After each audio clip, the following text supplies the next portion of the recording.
שומרות את בכי הרוח, הגלות אינה רק מרחק היא פצע,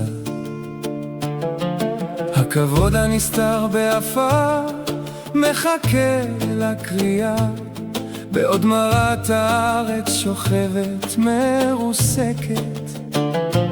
אין חגיגה שלמה בעולם היקום, אם שם השם בעולם הזה נשמע מפוזר.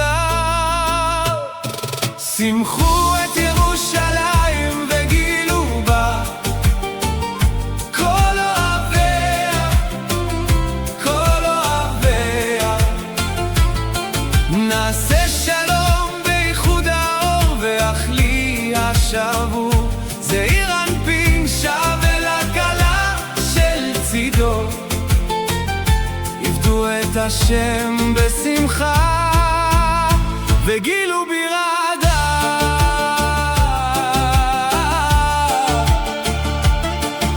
דבר התורה כאשר השפה לוחשת, קורע את מסך השתיקה, השמיים מתכוננים, צבא המרום מתעורר, האור יורד באלומות, אך הכתר מאיר רק אם למלכות תיתן מקום, לשוב אל המרכז, אל מעון הזהב, היכן שהשכינה לא בוכה בדממה. שמחו את ירושלים וגילו בה כל אוהביה, כל אוהביה. נעשה שלום בייחוד האור ואכלי השבו, זעיר אנפין שב אל הכלה שלצידו, עבדו את השם בשמחה וגילו בירדה. קומי אורי כי בא אורך, וכבוד השם עלייך זרח, המטרוניתה הגולה תשוב לחיצה, הערים יחגגו, הגבעות ישירו, אור הבוקר יתמזג עם הירח בים. שמחו את ירושלים וגילו בה כל אוהביה, כל אוהביה.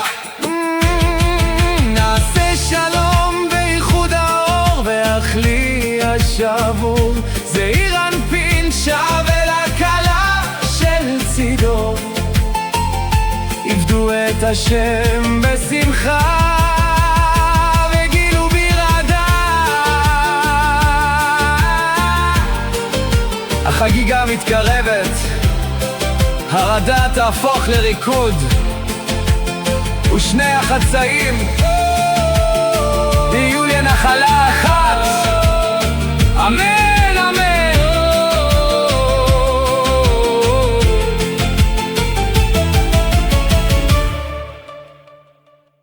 É muito comum, sabe, quando a gente pensa em espiritualidade ou em textos sagrados, imaginar um sistema puramente focado em crenças internas. Aham, uma coisa mais íntima, né? Exato. É quase como, tipo, um estado de espírito que a gente guarda numa gaveta, uma espécie de bússola moral silenciosa que nos guia, mas que fica ali, trancada dentro da nossa própria mente. E que não interage de forma prática com o exterior. Pois é. Mas e se eu dissesse que as nossas ações e as nossas palavras não são apenas, tipo, escolhas morais passivas?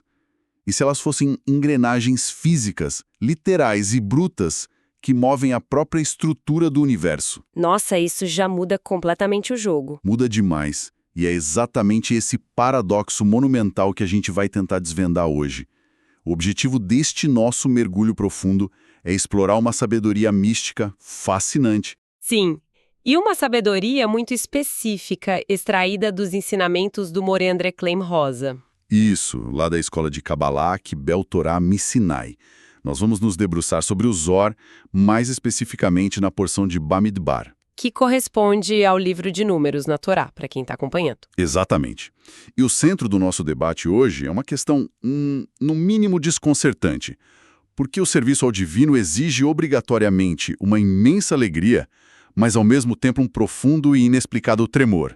O Zohar não trata essa dualidade como uma metáfora poética, sabe? Ou só uma sugestão de comportamento ético. Não é um conselho de autoajuda, né? Longe disso. Estamos falando de uma mecânica real da realidade. O que é fascinante aqui é como o texto estabelece uma conexão de causa e efeito absolutamente direta. Como assim, direta? Não existe uma parede separando o estado de espírito humano, particularmente a nossa alegria, da condição espiritual de Jerusalém e da própria arquitetura do universo. Caramba. O que acontece no coração e nas mãos de um ser humano ressoa, imediatamente nas engrenagens celestiais. O universo, segundo essa visão, é um sistema totalmente interdependente. Certo, vamos desvendar isso, porque o texto de hoje traz uma ideia que destrói aquela imagem clássica do indivíduo isolado. Aquela ideia da pessoa trancada no quarto, né? Isso.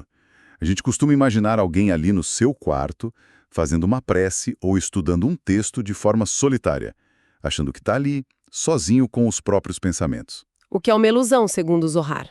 Total ilusão. Porque o Zohar afirma que o estudo e as nossas ações terrenas nunca, em hipótese alguma, são eventos solitários. Pela escala.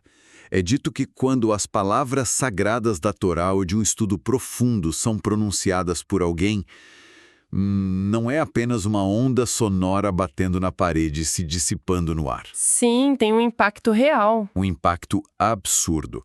O santo e todos os exércitos celestiais literalmente interrompem o que estão fazendo para escutar. É muito forte isso.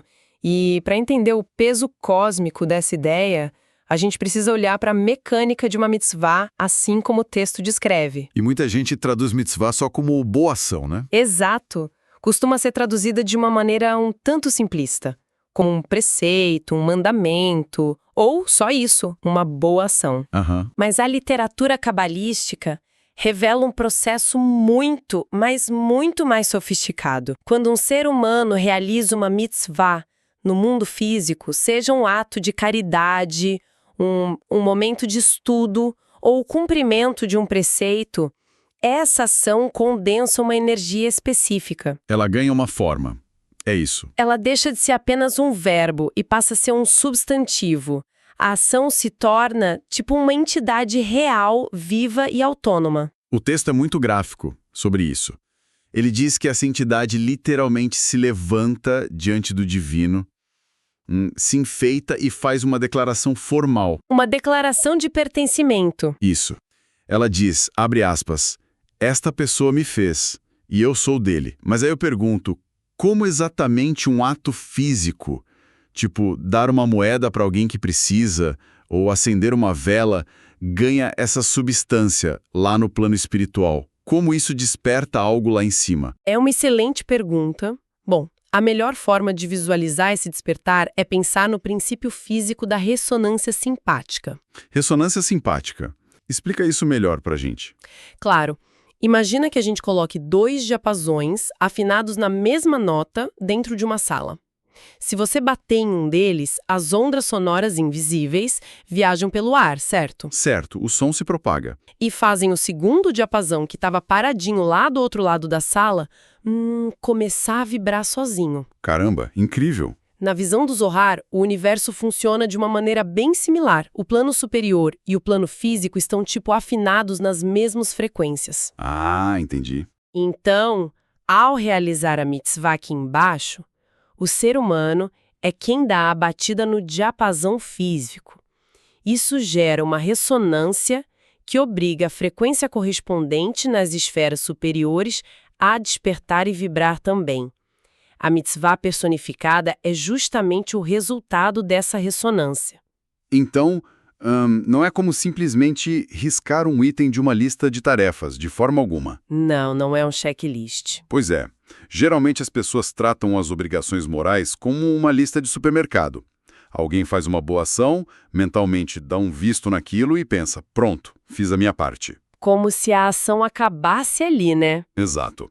Mas a analogia que me vem à mente, lendo esse material da Escola Kibbel Torah Sinai, é que a cada preceito cumprido, nós estamos, na verdade, moldando um embaixador literal. Um embaixador.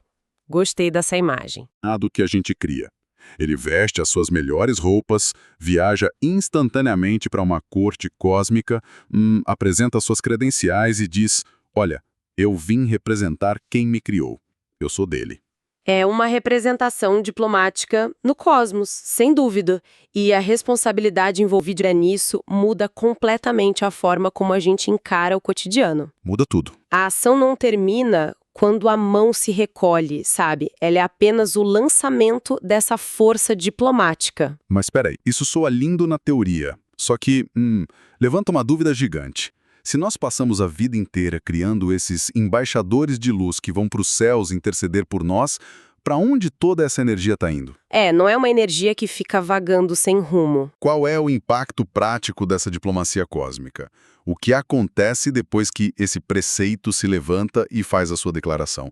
Porque se a gente olhar ao redor, o mundo físico continua bastante caótico. E essa pergunta toca no núcleo da engenharia cabalística.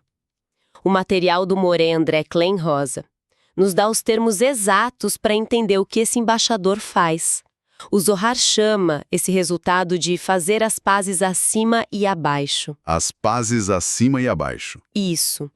Na Cabala, o termo técnico para isso é tikkun. Que é a retificação, certo? Exato, significa a retificação, reparação ou o conserto do mundo.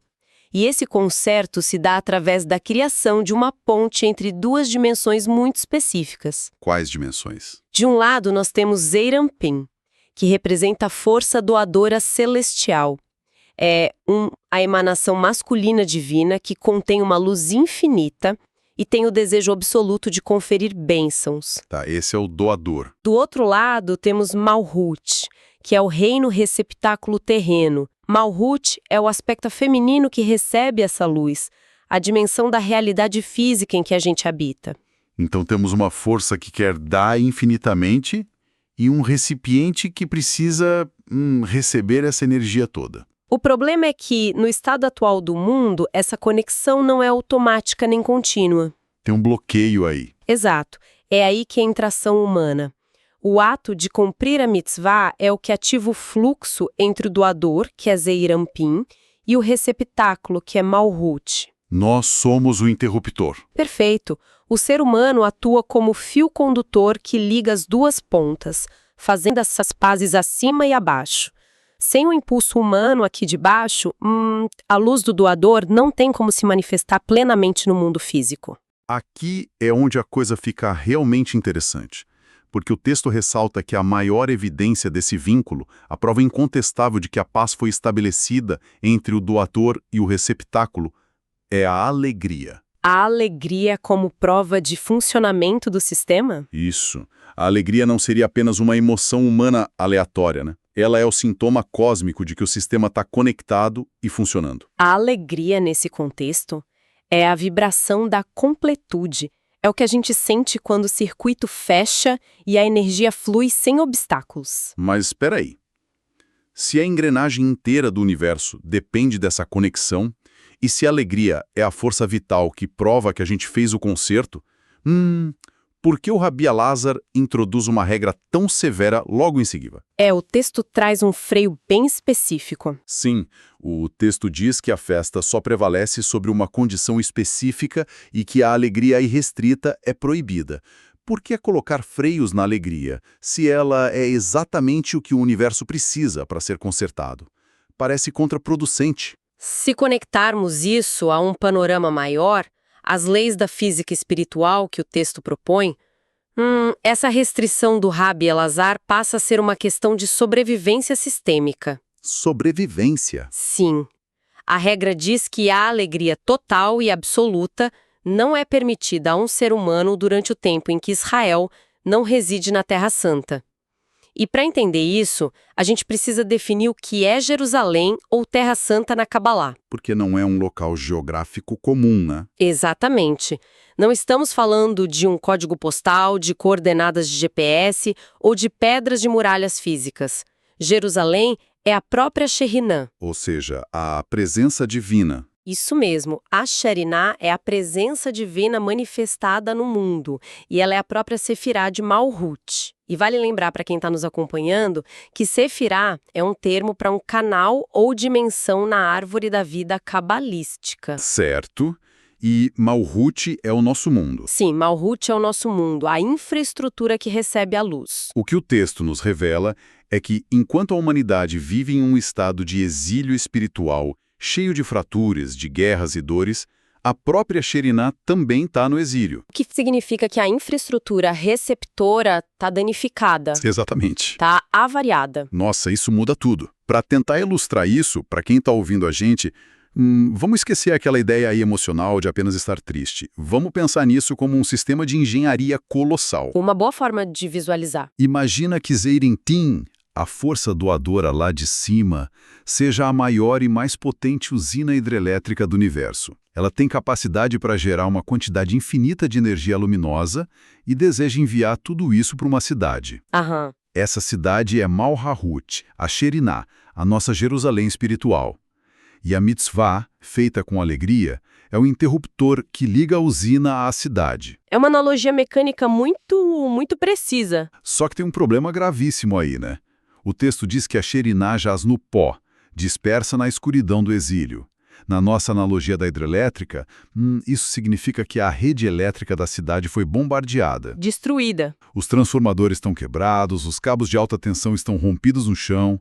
Se a gente ignorar o fato de que o mundo está fraturado, se a gente tentar celebrar com uma alegria egoísta, total e irrestrita, nós estamos, ligando as comportas da hidrelétrica na capacidade máxima. Mandando essa energia para cabos rompidos. Isso.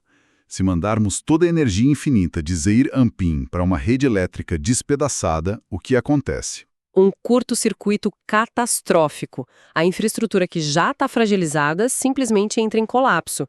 A restrição de Rabi Elazar, então, não é um castigo divino para impedir a gente de ser feliz. É proteção? Exato, é um mecanismo de segurança cósmica. Não podemos ter alegria total porque o recipiente atual do mundo não suportaria a carga de uma luz irrestrita sem se despedaçar ainda mais. Que loucura. E essa tensão sistêmica cria um dilema imenso no nosso cotidiano, porque o texto traz dois salmos que, numa leitura superficial, parecem estar brigando feio entre si. Sim, é uma contradição aparente bem famosa. É genial a forma como Zohar aponta isso. De um lado, temos um versículo muito conhecido que instrui abertamente, abre aspas, servir a Hashem com alegria. Lembrando que Hashem é o termo hebraico para o Criador. Exato. Ou seja, a instrução é simples e direta, sirva com alegria. Mas, ao virar a página, o Zohar nos confronta com outro salmo que ordena servir a Hashem com medo e alegrai-vos com tremor. Uma ordem bem diferente. Como a mente humana deve processar isso? Nós devemos ser os operadores que ligam a usina com alegria ou os operadores que trabalham com medo e tremor? A resposta é que esses dois salmos descrevem realidades dimensionais diferentes, sabe? Estados de consciência distintos. O enigma é resolvido quando a gente identifica onde nós estamos habitando espiritualmente. Como assim? Quando se habita na raiz verdadeira da existência, o que misticamente significa estar na Terra Santa, a rede elétrica está perfeita. Tudo funciona. Malhut. Nesse cenário ideal, o serviço é pura alegria, sem qualquer filtro. A energia flui livremente. Mas é evidente que essa não é a nossa realidade diária. Definitivamente não. Atualmente, a gente vive no que o texto classifica como outras terras, que é a dimensão do exílio. É esse mundo fragmentado e cheio de dores que nós conhecemos. A rede elétrica quebrada. Isso. Por habitarmos nessa dimensão onde os cabos estão rompidos, o serviço precisa continuar sendo feito com alegria, pois a usina precisa enviar energia para consertar a cidade aos poucos. Porém, essa alegria deve vir obrigatoriamente envolta, coberta e temperada pelo tremor. Alegria envolta em tremor. Essa é uma imagem fortíssima. Mas nós precisamos ser muito cuidadosos com a palavra medo ou tremor nas traduções de textos sagrados. Isso levanta uma questão importante sobre a natureza desse tremor. Porque não estamos falando de um pânico incapacitante, né? Nem do terror de que um raio vai cair na nossa cabeça caso a gente cometa um erro. De maneira nenhuma, o terror paralisaria a ação. O tremor aqui é uma tradução de reverência absoluta. É a consciência constante e aguda da fragmentação do mundo. É tipo o equivalente a caminhar por uma sala cheia de cacos de vidro maravilhosos. O tremor é ter consciência de que a Shekhinah, a presença divina, ainda sofre no exílio. É o cuidado ao pisar. Trazendo isso para a vida prática, para o chão de fábrica do dia a dia de quem acorda cedo, pega trânsito, lê as notícias sobre guerras e desigualdades, como viver essa alegria com tremor? Parece algo que exige uma ginástica mental impossível. É um desafio diário. Se o mundo está tão caótico, não seria mais fácil simplesmente ignorar a notícia ruim para tentar manter a alegria? Ou então abraçar o cinismo e desistir de vez? Olha, ambas as saídas são fugas. A espiritualidade madura, conforme delineada pela escola Kibbel Torah, Sinai e pelo Zohar, ela recusa tanto a alegria alienada quanto o desespero cínico.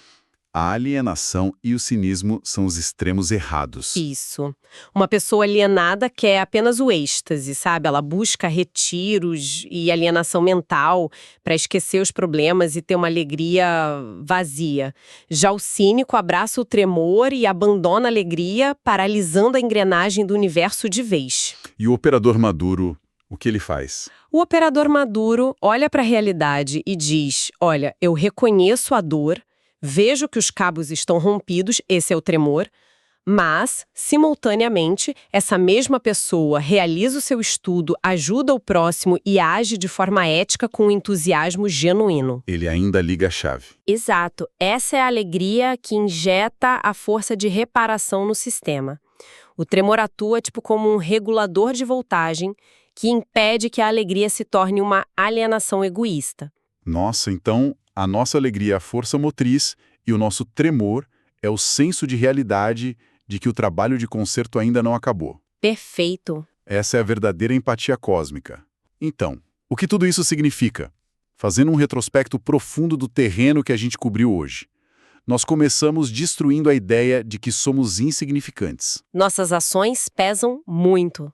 Vimos que cada palavra e ação mobilizam exércitos celestiais e criam verdadeiros embaixadores que nos representam.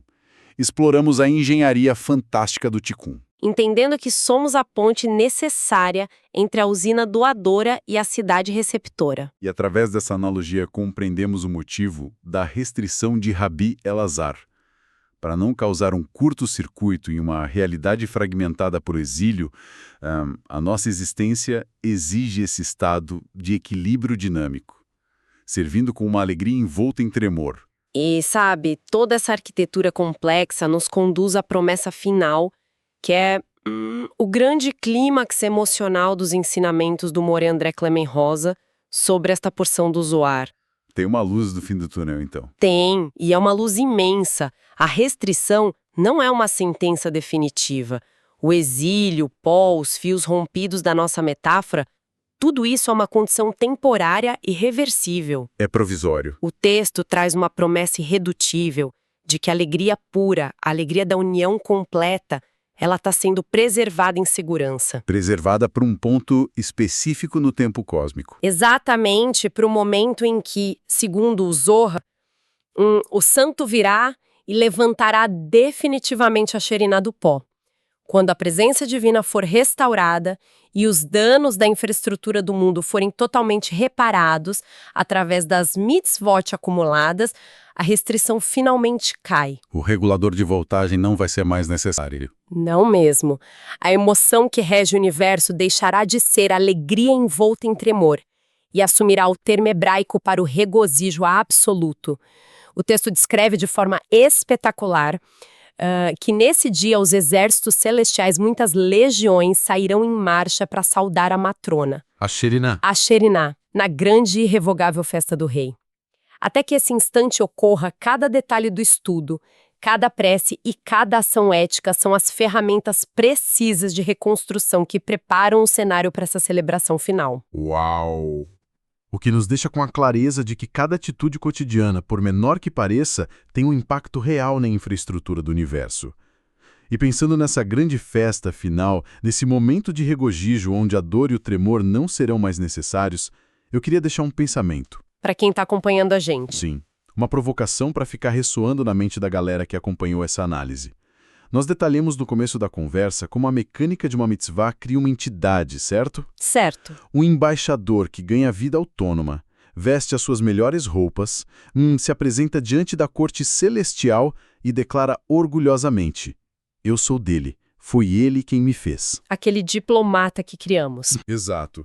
Discutimos que, mesmo no meio da poeira e do caos do nosso exílio atual, cada esforço ético e espiritual contínuo segue criando essas entidades.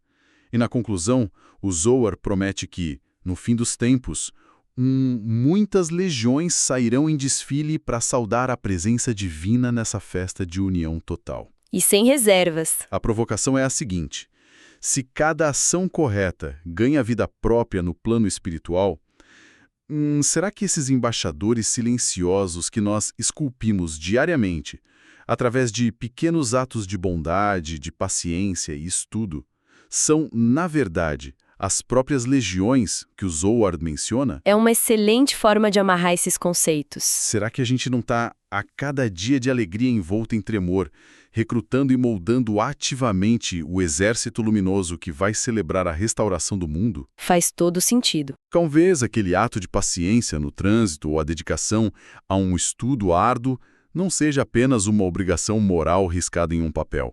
Talvez seja um verdadeiro soldado de alegria que aguarda pacientemente pelo amanhã. É algo muito poderoso para se pensar. É sim. Muito obrigado pela companhia ao longo de mais este mergulho profundo e até a próxima.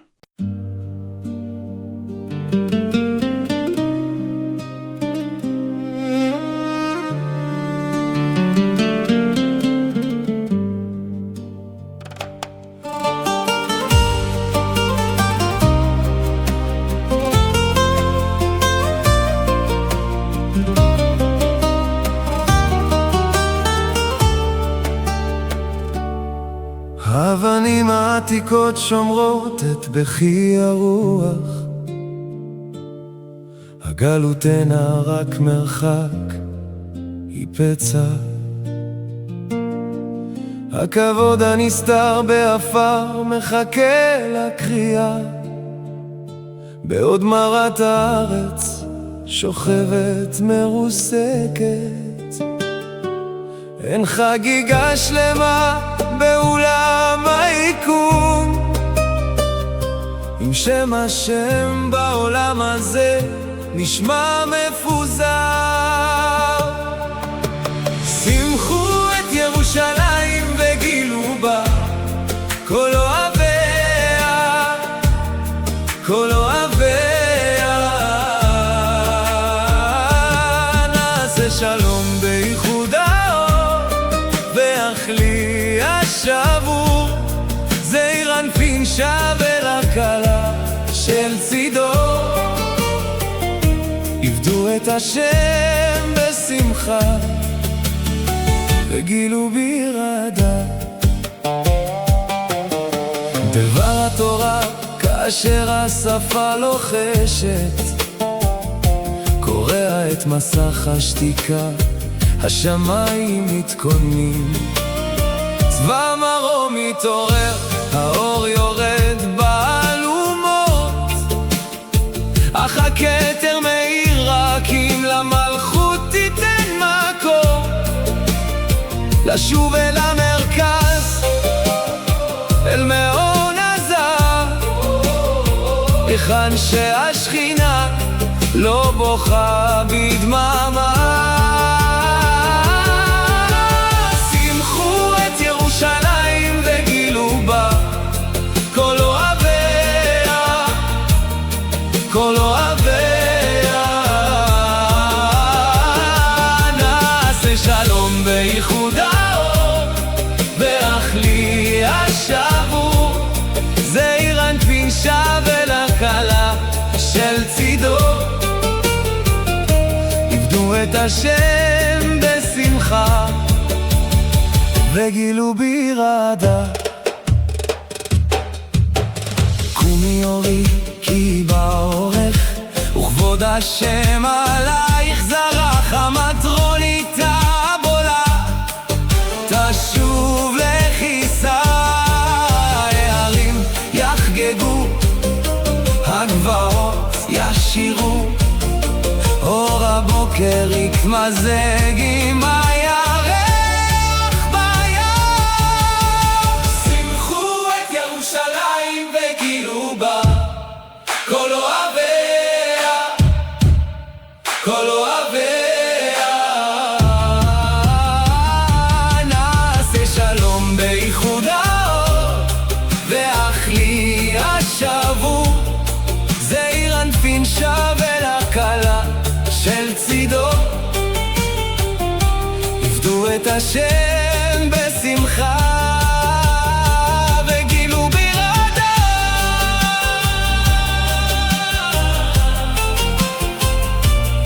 החגיגה מתקרבת, הרעדה תהפוך לריקוד, ושני החצאים יהיו לנחלה אחת. אמן, אמן.